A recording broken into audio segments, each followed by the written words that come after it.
Where I'm going with this is, let's continue to follow this narrative. Shu is tortured. Captors go for a cappuccino break.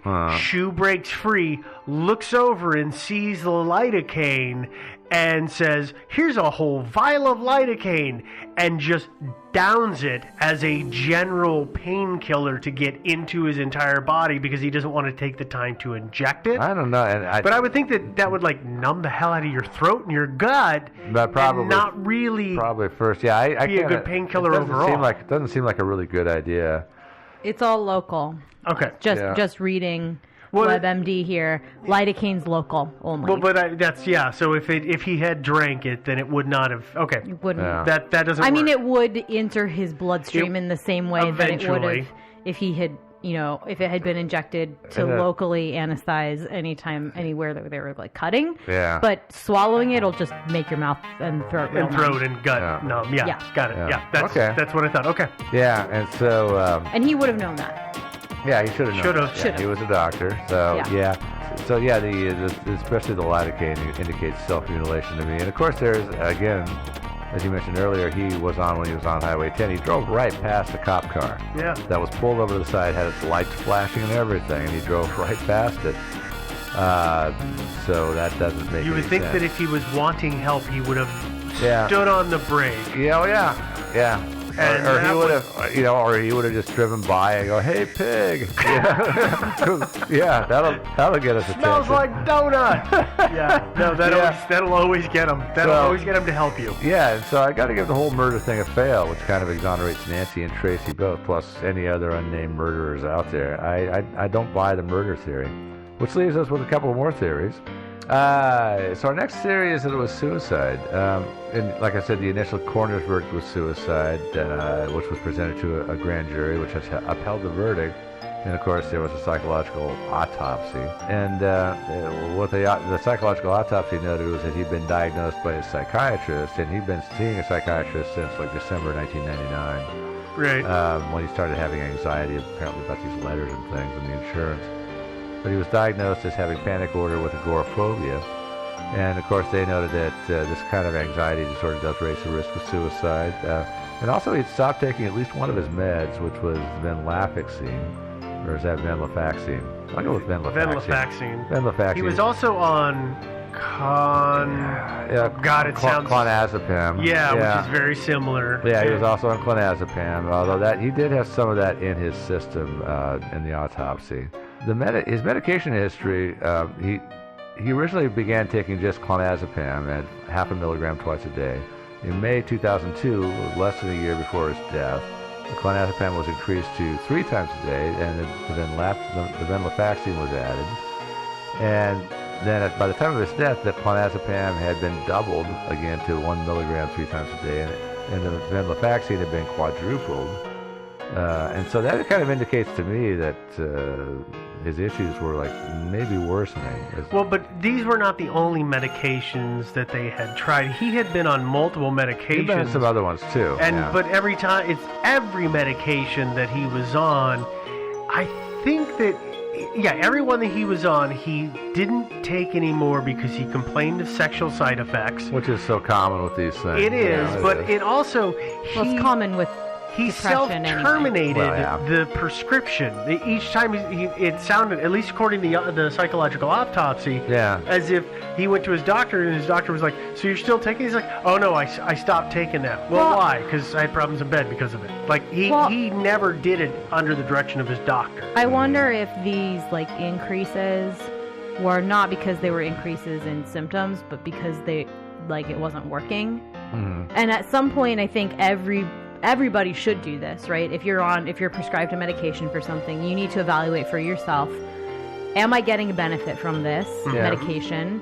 And are the side effects worth the benefit that I'm getting? For sure. Right? And if he was experiencing increased side effects and perceived to be getting no actual benefits or minimal benefits from this continuing increase of dosage, I think it makes sense for him to have said, I don't want to be on these anymore. Sure. Whether or not that was the right decision for him, usually you should probably include your doctor in that conversation. But probably want to talk to that's them something about that people do. I've definitely done it before, where Yeah. it's like, you know what, this, you just keep putting me on medication, and it's like not actually fixing anything. So like, what am I even doing, putting all this stuff in my body? Well, yeah. It may not be an increase in the symptoms so much as the trying to control the same symptoms, because you have to give it time to kind of work. Yeah.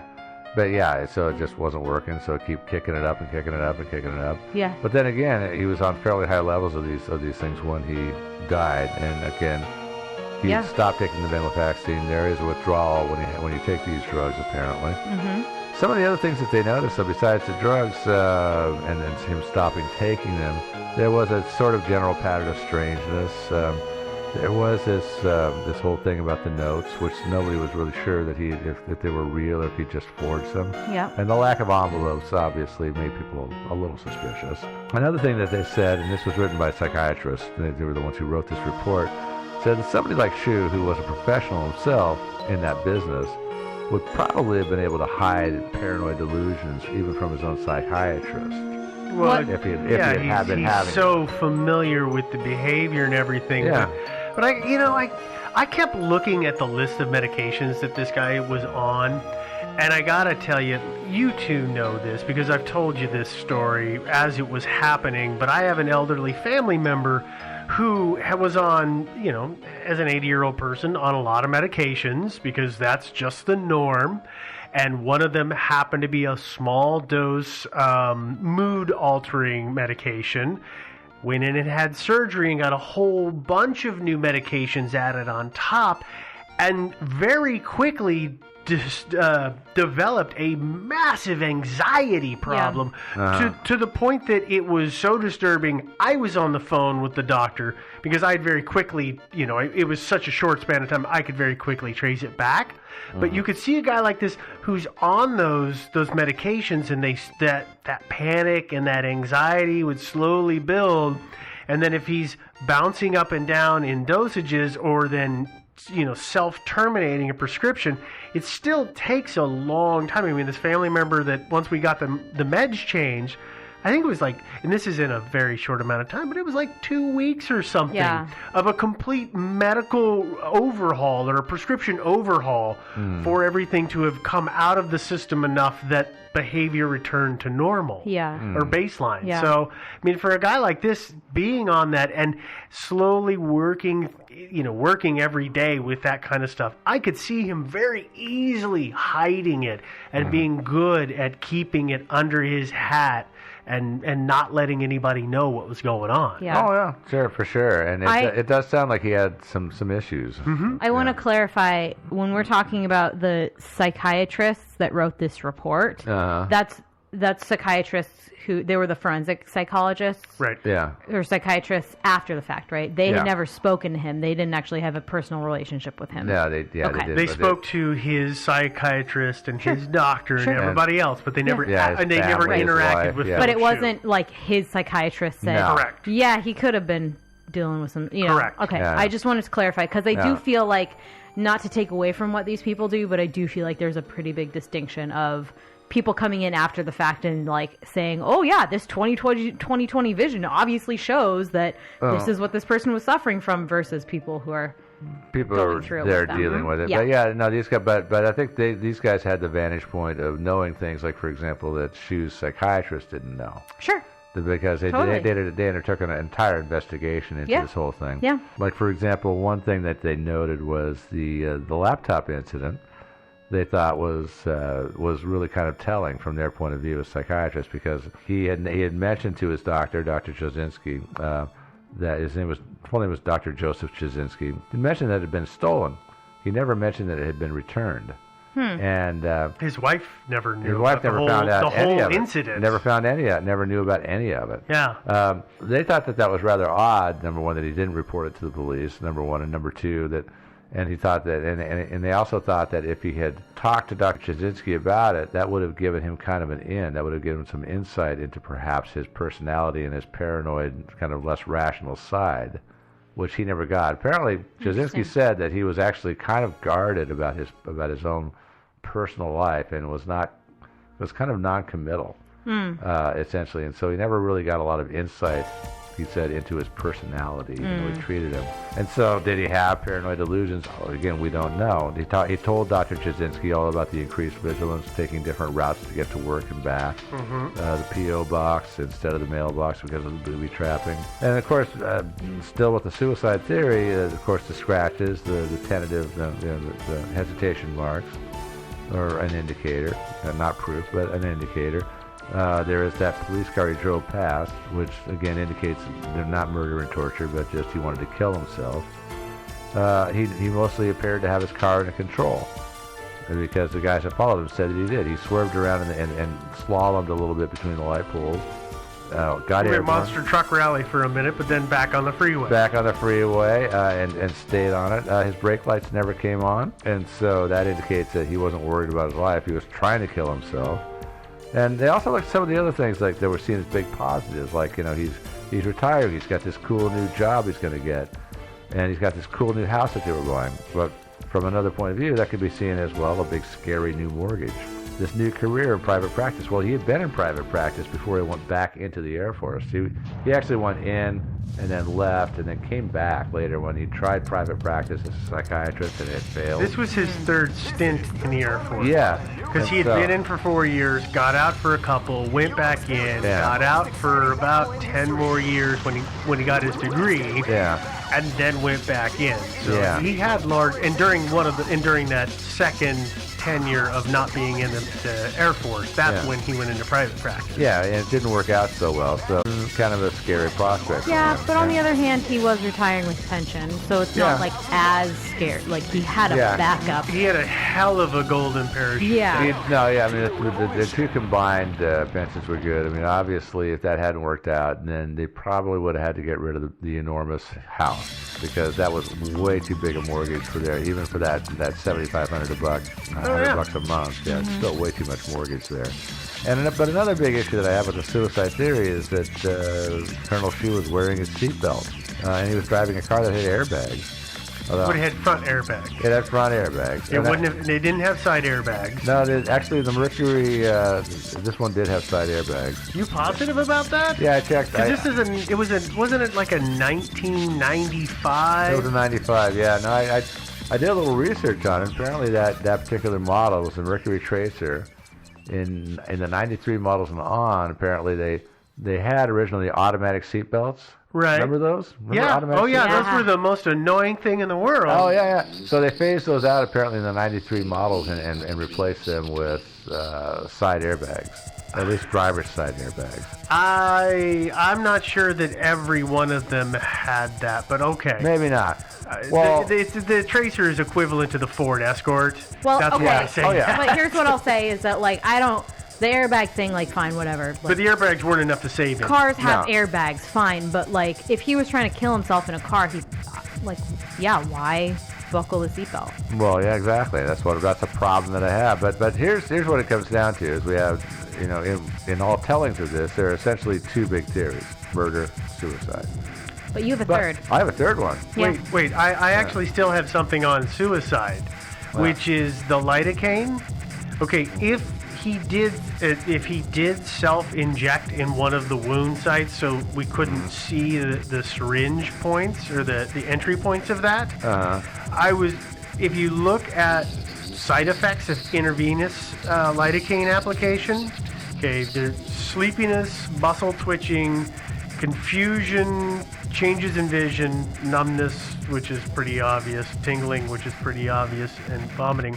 So he could have maybe self-administered that and injected it, and that could have helped him along the path, because he may have been like, I'm going to take myself out, and then gets a little more confused, which is why he's swerving down the road when his intention is to plow into a light pole, but then he's kind of blinky and drifty, and he actually drifts around things. I mean, that could possibly be a factor in it. I know that the levels that they found in him were weird, and they didn't seem to line up. Do you know how much Benadryl was found in his system?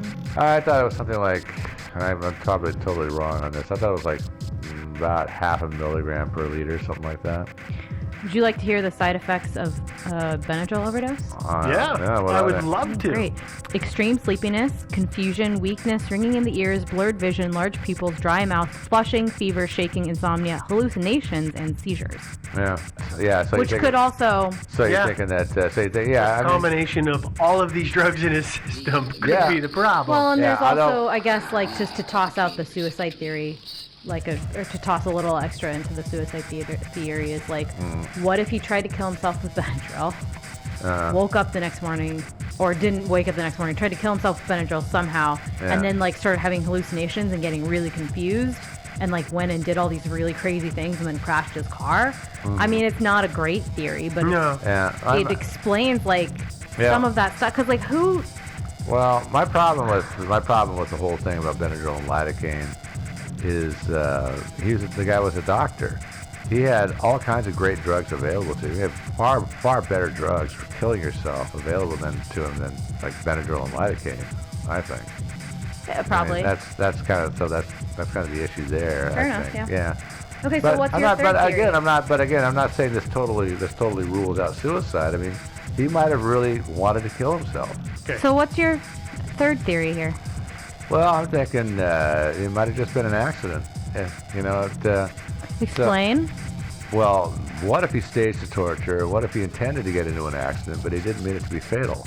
Okay. So think about first of all, we know he really wanted to get that life insurance policy canceled, right? True. Mm-hmm. Yeah. First of all, he was concerned about his safety, whether that was rational or not. He was definitely concerned about it. And there could also be just the possibility that he really, because maybe there was a little bit of bitterness because of the divorce, maybe the whole idea of Nancy, maybe he has a heart attack and she cashes out and gets this sweet payout of $1 million. Maybe that idea just can't stand really burned him. Yeah, right? It could be that too. I don't know. But whatever the reason, everybody seems to agree he really wanted that life insurance policy canceled. And maybe he felt even as a professional, he thought, well, the policy was causing him anxiety, and it was like this big cloud hanging over his life. Maybe he felt like if he could somehow get that canceled, maybe he felt like his mental state would improve, and a lot of that anxiety and depression might go away. Maybe, which is not entirely unreasonable thing to think. Whether it actually would have done that, I don't know. But and so he decides to stage this kidnapping and torture and make it appear that somebody was really out to get him. And that will convince the insurance policy to drop, or the insurance company, to drop the policy. But again, why the car wreck? And my thinking there is that he wanted an excuse for maybe some erratic behavior and memory loss. Because imagine, you go to the cops, with your fake torture and your duct tape and everything, and they're like looking at you and kind of asking questions, and they eventually trip you up and stuff. But it's great. You've been in a car wreck. You can just say, hey, I hit my head. I don't know. I don't know, dude. Also, they're probably not going to question you quite as intensely if you're like in the hospital. You've just had this car accident. You've been like cut up. You're missing half your pinky finger and some of your ear, and they're going to be like, "Wow, who did this?" And you're going to be like, "I have no idea." I really don't remember. And they're going to be like, "All right, well, feel better, man." Yeah, exactly. They're not going to be like, "Okay," and they're not going to go into it. No, I don't think so at all. Like again, it's an all-purpose excuse.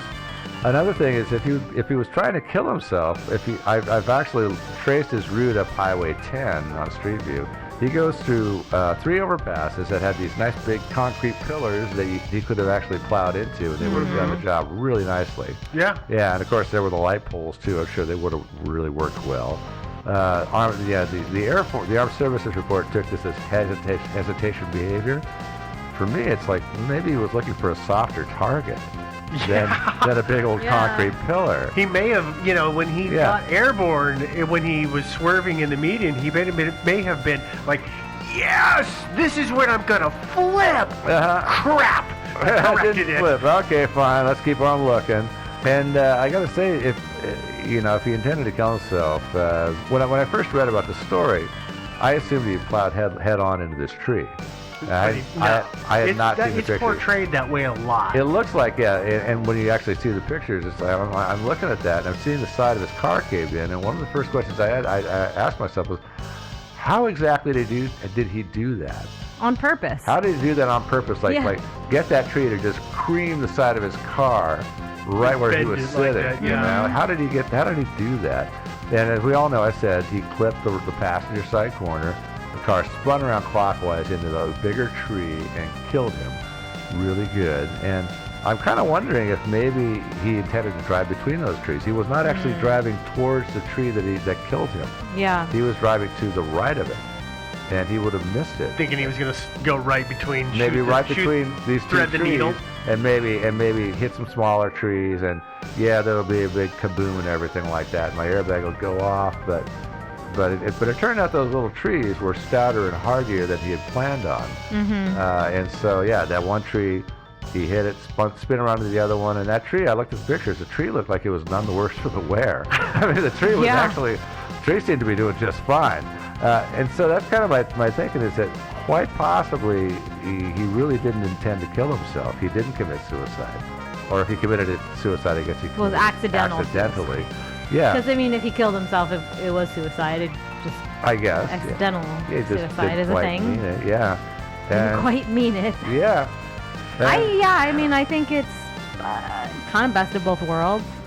This theory kind of works. I mean, there's still some questions, but there's lots of big questions on all of the theories for me. So. Well, but you know what I started thinking about as we were talking about the last theory and this theory, and I'm gonna walk down the road of possible psychosis. Just don't drive down it really fast. Right, that's why I'm walking. Okay. But I don't know a whole lot about this, and I'm gonna admit it at the outset.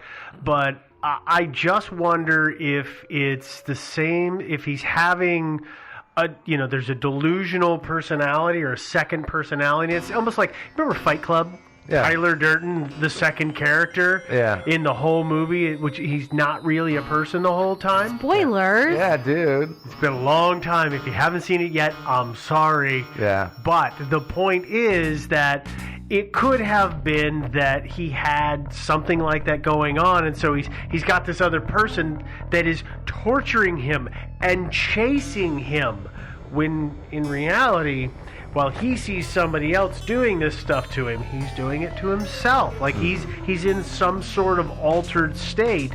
And whether that alternate personality is the dominant aggressor, the one that's doing the attacking, or the victim in the whole thing, because it could be that the second character in his mind, who occasionally came out and took over, was actually the one that was paranoid and running. And so you don't know where in his headspace he could have been. I'm wondering if that maybe, because that's a combination of the suicide and accident. It's like one part of his brain wanted it to happen, the other part didn't, and in his struggle, it happened.